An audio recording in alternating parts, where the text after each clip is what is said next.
शिव के भइल गलिया लाल, ए गौरा खेले लू गुलाल। शिव के भइल गलिया लाल, ए गौरा खेले लू गुलाल।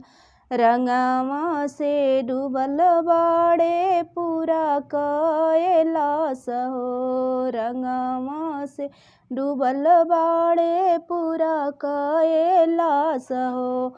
सब देवतन के बाजेला ताल हो, सब देवतन के बाजेला ताल हो। गलिया भइले लाल, ए गौरा खेले लू गुलाल। गलिया भइले लाल, ए गौरा खेले लू गुलाल।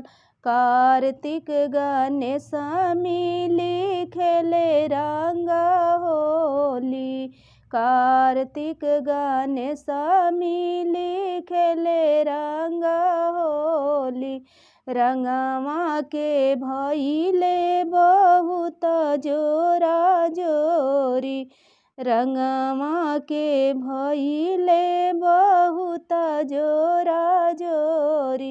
अरे फगुआ में उड़ेला गुलाल हो, अरे फगुआ में उड़ेला गुलाल हो।